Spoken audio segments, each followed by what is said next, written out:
Hello and welcome to Get Set Taxes.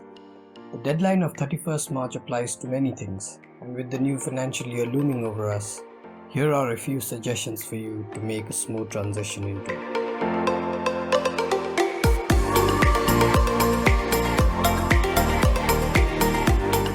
We begin by looking at income tax related deadlines on the 31st.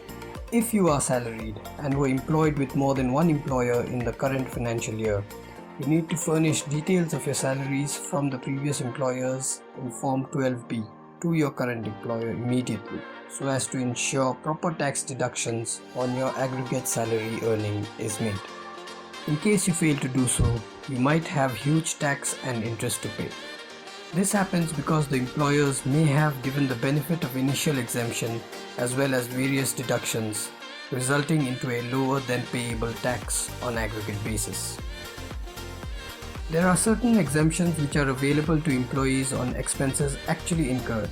For items like house rent allowance and leave travel assistance, unless you submit the necessary documents, the employer may treat these allowances as taxable and deduct tax thereon. If you fail to submit the documents, you can still claim these items as exempt and claim the refund for the excess tax while filing your ITR. For things like life insurance premium, SIP for ELSS schemes, home loan EMIs, please verify the details from your bank statement and cross-check that all the eligible deductions factored by you have indeed been debited in your bank account. You are required to pay advance tax if your net tax liability for the year exceeds Rs 10,000. Although advance tax has to be paid in 4 installments, you can pay the total in one go by 31st March. Failure to pay adequate advance tax attracts punitive interest. Even if you are salaried and tax has been deducted from your salary, you still have to pay advance tax on any other incomes like rent, interest, dividend, capital gains, etc. in case the aggregate tax liability exceeds 10,000. Self-employed people from whom the tax deducted is not sufficient enough to cover the aggregate tax liability have to pay advance tax. In cases of interest income, where the TDS is at the rate of 10%, you may still have to pay advance tax in case you are in a higher tax slab. Senior citizens not engaged in any business or profession are not required to pay advance tax. If you have a PPF account, either in your own name or in the name of your children or spouse, you have to contribute a minimum of Rs 500 every year to prevent the account from becoming dormant. A dormant account can be made active by the payment of a nominal amount and a contribution of Rs 500 for each year of default. Likewise, in case you have an NPS account, you need to deposit a minimum of Rs 500 every year in your account, failing which the account gets frozen. A frozen account can be reactivated by paying a nominal penalty and a one-time contribution of Rs 500.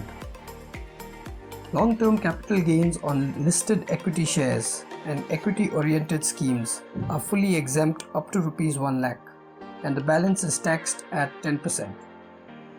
So you can book long-term capital gains up to Rs 1 lakh before March 31st. We have another video where we discuss LTCG tax saving techniques and explain how you can save Rs 10,000 per year. You can watch it by clicking the notification on the top right. You can also find a link to the video in the description.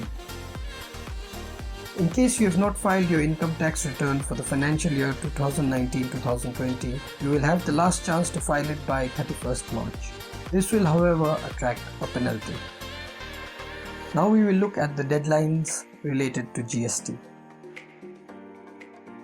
The functionality to opt for composition scheme has been made available for financial year 21-22 in the GST portal dashboard.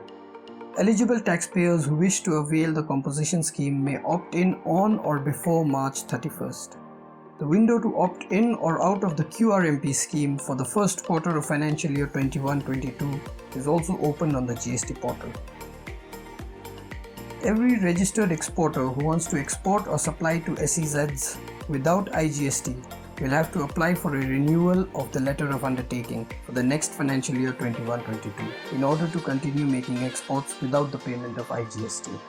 An exporter is required to furnish a bond or LUT to the jurisdictional commissioner before effecting zero-rated supplies.